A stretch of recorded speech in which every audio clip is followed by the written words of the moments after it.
मधुबन के बाबा, मधुबन के बाबा मुरली वाले, आपका क्या कहना, आपका क्या कहना। ओम शांति। आज 24 जुलाई 2026 के साकार मधुर महावाक्य हैं। आज मीठे मीठे बाप दादा बोले, मीठे बच्चे, इस महाभारत लड़ाई में पुराना झाड़ समाप्त होना है, इसलिए लड़ाई के पहले बाप से पूरा पूरा वर्षा ले लो। बाबा ने कहा, मीठे बच्चे, इस महाभारत लड़ाई में पुराना झाड़ समाप्त होना है, इसलिए लड़ाई के पहले बाप से पूरा पूरा वर्षा ले लो।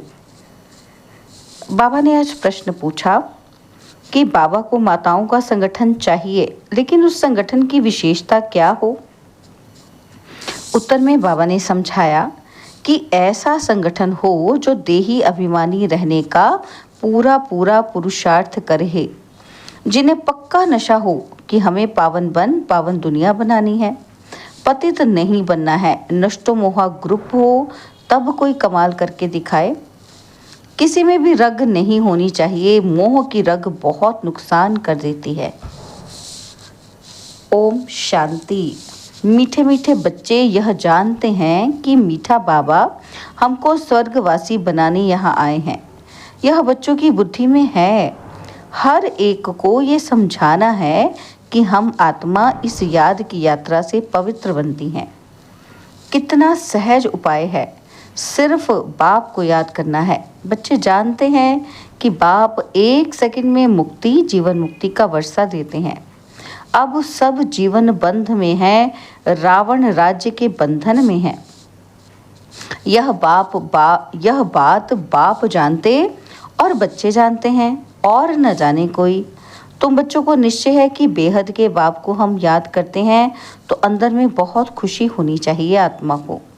जिस बाप को आधा कल्प याद किया करते थे वह बाप मिला। दुख में बाप को सिमरन करते रहते हैं। तुम भी सिमरन करते थे, अभी तुम दुखी होकर सिमरन नहीं करते हो। जिसको सारी दुनिया सिमरन करती है वह बाप आया है, यह तुम जानते हो। बाबा ने बार बार समझाया है कि यहाँ जब तुम बैठते हो तो ऐसा समझो कि हम आत्मा हैं। बाबा परम धाम से आया हुआ है, कल्प कल्प अपने वायदे अनुसार आता है। बाबा की यह प्रतिज्ञा है कि तुम जब पुकारेंगे और आधा कल्प जब पूरा होता है तो मुझे आना पड़ता है। कलयुग के बाद सतयुग होना है तो मुझे आना पड़ता है। ये सिर्फ तुम बच्चों को मालूम है कि ये संगम युग है। बाबा आया हुआ है, तुम बच्चे भी सर्विस करते हो, दिन प्रतिदिन परिचय देते जाते हो। बाप की पहचान सबको मिलती जाती है। यहाँ बैठे हो, जानते हो बेहद का बाबा शिव बाबा हमको फिर से बेहद का वर्षा देने आए हैं। तुम बाबा बाबा कहते हो ना, हम शिव बाबा के पास आए हैं। शिव बाबा भी कहते हैं कि मैं साधारण तन में आया हूँ, कल्प पहले मुआफिक। ये भूलना नहीं चाहिए। माया ऐसे बाबा को भुला देती है जिससे पतित से पावन बनना होता है। तुम जानते हो कि सर्व का सद्गति दाता एक ही सतगुरु है। सिख लोग भी गाते हैं, सत श्री अकाल, पतित पावन को ही सतगुरु कहा जाता है। पुकारते भी हैं कि हे पतित पावन। आत्मा पुकारती है। अभी तुम जानते हो कि हम यहाँ आए हैं सम्मुख बाप से मिलने। बड़े बड़े आदमी एक दो के पास मिलने जाते हैं, उन्हों की कितनी महिमा होती है। धूमधाम से अजियान के लिए तो बैंड बाजे आदि बजाते हैं खुशी के। यह गुप्त वेश में कौन आया हुआ है ये तुम ही जानते हो। उनको कहा जाता है दूर देश का रहने वाला मुसाफिर। तुम जानते हो कि हम आत्माएं परम धाम की रहने वाली हैं। यहाँ मुसाफिर बन आए हैं पाठ बजाने के लिए। एक एक अक्षर जो बाप समझाते हैं दुनिया में कोई नहीं जानते। तुम बाप से सुन रहे हो, वह अच्छी रीति धारण करना चाहिए। बाप समझाते हैं तुम सब मुसाफिर हो इस कर्म क्षेत्र में। हम शांति धाम के रहने वाले हैं, फिर यहाँ टॉकी वर्ल्ड में आते हैं। हम शांति धाम के मुसाफिर हैं, 84 जन्मों का पाठ यहाँ बजाते हैं। आखिर ये अंत का समय है, तो बाप आए हुए हैं पुरानी सृष्टि को नया बनाने। यह भी तुम जानते हो, चित्र भी क्लियर है। शिव बाबा ब्रह्मा द्वारा नई दुनिया की स्थापना करते हैं। ऐसे तो नहीं कि श्री कृष्ण द्वारा, विष्णु द्वारा स्थापना करते हैं। बाप आते ही हैं ब्रह्मा द्वारा स्वर्ग रचने। बाप आए हैं साधारण तन में।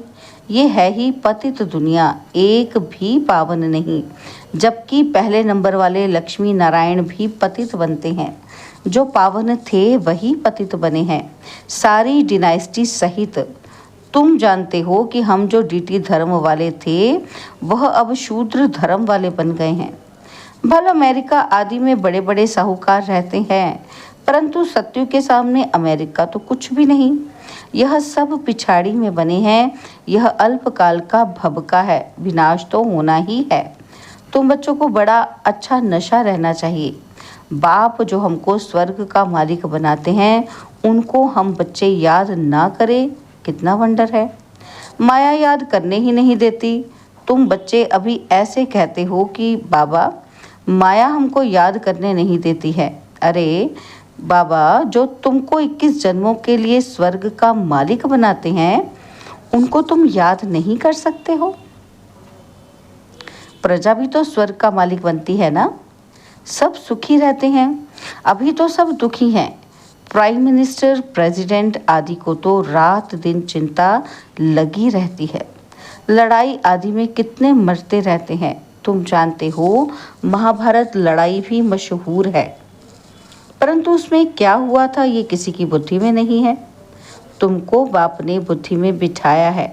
महाभारत की लड़ाई में सब मर गए। कितनी बड़ी मनुष्य सृष्टि है। आत्माओं का भी झाड़ है। झाड़ पहले नया होता है तो बहुत छोटा होता है और फिर वृद्धि को पाता जाता है। तुम जानते हो कि पहले जब डीटी धर्म था तो कितना छोटा झाड़ था। आदि सनातन देवता धर्म था, अब कितने वैरायटी धर्म हैं। इस महाभारत लड़ाई द्वारा इन सबका विनाश होना है, परंतु यह ज्ञान कोई में है नहीं। भल कहेंगे कि ये वही लड़ाई है, परंतु इससे क्या होने का है ये पता नहीं है। तुम अभी रोशनी में हो, जानते हो विनाश होना है, इसलिए महाभारत लड़ाई के पहले अपना वर्षा तो ले लें। बात तो बड़ी सहज है। पवित्र बनो और बाप को याद करो। बहुत बच्चियों के ऊपर अत्याचार होते हैं। तुम माताओं का संगठन होना चाहिए एक दो को बचाने के लिए, परंतु देही अभिमानी ज़रूर बनना पड़े। हमको पावन तो ज़रूर बनना है, ये पक्का नशा चाहिए। ऐसे नशे में रहने वाले ही समझा सकेंगे हमें बाप को याद करना है, पवित्र बनना है। हम स्वदर्शन चक्रधारी हैं, ये नशा तो रहना चाहिए। हम रचयिता बाप और रचना के चक्र को जानते हैं। अभी हमको बाप से नई दुनिया सत्युग का वर्षा लेना है। हम 84 जन्म कैसे लेते हैं ये तो समझाते रहो।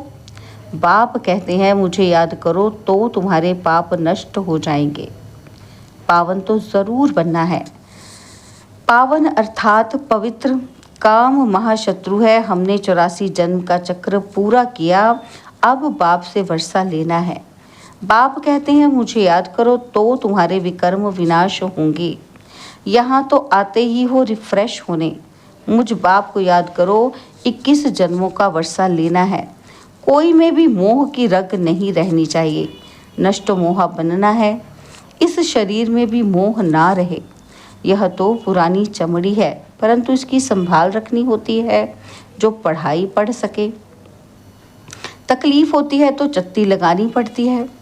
तुम जानते हो कि ये पुराना सड़ा हुआ शरीर है, इनको कुछ न कुछ होता रहता है। दुख आत्मा को होता है। जानते हो अब तो ये शरीर छोड़ना है, योग बल से इनको थमाना है। बाप को याद करते रहना है। अपने को आत्मा समझकर बाप को याद करना है, बस। और कोई लौकिक संबंध भी याद नहीं आने चाहिए। मैं देह नहीं आत्मा हूँ। बाप कहते हैं मैं तुम पवित्र आत्माओं को वर्षा देने आया हूँ। आत्मा पवित्र होगी तब फिर शरीर भी अच्छा मिलेगा। तुम जानते हो अभी हमारी आत्मा पावन बननी है। हम पावन थे तो इन लक्ष्मी नारायण जैसे थे। इन लक्ष्मी नारायण ने 84 जन्म लिए हैं। सारी सूर्यवंशी डिनाइस्टी ने 84 जन्म लिए हैं। चंद्रवंशी के लिए 84 जन्म नहीं कहेंगे। हाँ, जो सूर्यवंशी में पहले पहले दास दासी बनते होंगे वो फिर त्रेता में कुछ मर्तबा पाते हैं, उनके 84 जन्म कहेंगे। राजा रानी प्रजा जो भी दास दासियां आदि सूर्यवंशी में आते हैं वही 84 जन्म लेते हैं। ऐसे ऐसे अपने से बातें करनी है। हम 84 जन्म कैसे लेते हैं, विचार सागर मंथन करना चाहिए। जितना हो सके बाप को और वर्षे को याद करते रहो। चलते फिरते समझो कि हम बाबा के बच्चे हैं। कोई भी मिले तो उनको बाबा का परिचय देना है। इन चित्रों में सारी नॉलेज है, सब बताना है। बाबा आया हुआ है ब्रह्मा तन में। हम सब ब्रह्मा कुमार कुमारियां हैं ना। हम बीके को स्वर्ग का मालिक बनाने बाबा आया हुआ है। सब आत्माओं का बाप एक है। हम ब्रह्मा कुमार कुमारियां हैं। अपने अपने कार्ड भी दिखा सकते हो। कहीं ऑफिस आदि में भी कार्ड दो, परंतु समझ नहीं सकेंगे कि बीके कौन है। अनेक प्रकार के विघ्न आते हैं। गवर्नमेंट को भी समझाया जाता है कि हमारी ये फैमिली है। दादा और बाबा हैं। दादा द्वारा हम वर्षा ले रहे हैं, ये याद रखने से खुशी रहनी चाहिए। मलकियत तो दादे की है, पोत्रों को हक है, पूरा हिस्सा बांट कर लेते हैं। तुम भी जानते हो कि शिव बाबा से ब्रह्मा द्वारा हम वर्षा लेते हैं। यह याद रखना चाहिए। पढ़ना है और फिर पढ़ाना है, ये बाप का फर्ज है। बच्चों की पालना करना। जब तक कुमार कुमारी बालिग ना बने बाप को उनकी संभाल करनी है। बच्चों का काम है पढ़ना। पढ़ते हैं अपने पैरों पर खड़ा होने के लिए। तुम जानते हो बाबा हमको पढ़ा रहे हैं 21 जन्म के लिए। फिर हम अपने पैरों पर खड़े रहेंगे। जितना पढ़ेंगे उतना ऊंच पद पाएंगे। तुम खुद कहते हो कि हम यहाँ आते हैं श्री लक्ष्मी व श्री नारायण बनने। यह सत्यनारायण की कथा है ना। कोई को पता नहीं है कि ये लक्ष्मी नारायण 84 जन्म कैसे लेते हैं। राधे के भक्त होंगे तो कहेंगे राधे हाजिरा हजूर है। जिधर देखो राधे ही राधे है। श्री कृष्ण ही श्री कृष्ण है। शिव ही राधे है। ये गुड़ गुड़धानी सब करती है। ईश्वर राधे श्री कृष्ण सब सर्वव्यापी हैं। ये सब ईश्वर के रूप है। भगवान ने ये रूप धारण किए हैं कि जिधर देखो उधर तू ही तू है। बिल्कुल ही बेसमझ पड़ गए हो गए हैं। तो ये है विकारी पतित दुनिया। सत्युग है निर्विकारी पावन दुनिया। वाइसलेस वर्ल्ड का अर्थ ही है स्वर्ग। कहते हैं वहाँ बच्चे तो है ना, वो कैसे पैदा होंगे। बस सवाल ही ये पूछेंगे। कहेंगे बच्चे नहीं पैदा होंगे तो सृष्टि कैसे बढ़ेगी। हर साल आदमशुमारी का हिसाब निकालते हैं कि कितने जास्ती मनुष्य हुए। ये नहीं बताते कि कितने मरे। तो बच्चों को पहले तो अपना कल्याण करना है। मैं आत्मा हूँ, पहले तो ये निश्चय करो। बाबा को याद करना है। अंत काल जो नारायण सिमरे, अब नारायण सिमरे ये अक्षर झूठे लिखे हैं। अंत काल जो शिव बाबा सिमरे, उसी चिंता में जो मरे सो स्वर्ग का नारायण बने। अंत काल नारायण क्यों कहते हैं। समझते हैं श्री कृष्ण ने ज्ञान दिया था तो भला श्री कृष्ण को सिमरे ना। श्री कृष्ण को याद करते हैं। नारायण का किसी को पता ही नहीं है। श्री कृष्ण की जयंती मनाते हैं, भला राधे की जयंती कहाँ। श्री कृष्ण का जन्म मनाते हैं, नारायण का कहाँ है। वर्ल्ड के किंग क्वीन लक्ष्मी नारायण का किसी को पता ही नहीं। प्रजापिता ब्रह्मा के मुख वंशावली होंगे ना, कहाँ गए। कहते हैं ब्राह्मण देवी देवता नमः, ब्रह्मा के मुख वंशावली थे ना। बच्चे समझते हैं कि ब्रह्मा द्वारा शिव बाबा ब्राह्मण धर्म स्थापन करते हैं। ब्राह्मण धर्म ब्रह्मा ने नहीं रचा, परंतु शिव बाबा ने रचा है। यह तो अभी ब्रह्मा बना है। अच्छा, मीठे मीठे सिकिलते बच्चों प्रति माता पिता बाप दादा का याद प्यार और गुड मॉर्निंग। रूहानी बाप की रूहानी बच्चों को नमस्ते। हम रूहानी बच्चों की रूहानी बाप दादाजी को दिलवा चांद सिकवा प्रेम से नमस्ते। ओम शांति। प्यारे बाबा, मीठे बाबा, मेरे बाबा, शुक्रिया बाबा, शुक्रिया बाबा, शुक्रिया। धारणा के लिए मुख्य सार है। पहला पॉइंट है, इस पुराने शरीर में रहते पढ़ाई पढ़कर 21 जन्मों के लिए कमाई करनी है, इसलिए इसकी संभाल करनी है, बाकी इसमें रग नहीं रखनी है। और सेकंड पॉइंट, ऐसा अभ्यास करना है जो अंतकाल में एक शिव बाबा ही याद रहे, दूसरे किसी भी चिंतन में नहीं जाना है, अपना कल्याण करना है। बाबा ने आज हमें वरदान दिया, मास्टर नॉलेजफुल बन, अनजानपने को समाप्त करने वाले ज्ञान स्वरूप योग युक्त भव। मास्टर नॉलेजफुल बन, अनजानपने को समाप्त करने वाले ज्ञान स्वरूप योग युक्त भव। ना मास्टर नॉलेजफुल बनने वालों में किसी भी प्रकार का अनजानपन नहीं रहता। वो ऐसा कहकर अपने को छुड़ा नहीं सकते कि इस बात का हमें पता ही नहीं था। ज्ञान स्वरूप बच्चों में कोई भी बात का अज्ञान नहीं रह सकता, और जो योग युक्त हैं उन्हें अनुभव होता है कि जैसे कि पहले से ही सब कुछ जानते हैं। वो ये जानते हैं कि माया की छमछम रिमझिम कम नहीं है, माया भी बड़ी रौनकदार है, इसलिए उससे बचकर रहना है। जो सभी रूपों से माया की नॉलेज को समझ गए, उनके लिए हार खाना असंभव है। स्लोगन, जो सदा प्रसन्न चित्त है वह कभी प्रश्न चित्त नहीं हो सकता। जो सदा प्रसन्न चित्त हैं वह कभी प्रश्न चित्त नहीं हो सकता। बाबा के अव्यक्त इशारे, ज्वाला स्वरूप स्थिति में रह शक्तिशाली याद का अनुभव करो। योग में सदा लाइट हाउस और माइट हाउस की स्थिति का अनुभव करो। ज्ञान है लाइट और योग है माइट। ज्ञान और योग दोनों शक्तियाँ लाइट और माइट संपन्न हो, इसको कहते हैं मास्टर सर्वशक्तिवान। ऐसी शक्तिशाली आत्माएं किसी भी परिस्थिति को सेकंड में पार कर लेती हैं, टाइम नहीं लगता। अच्छा, ओम शांति।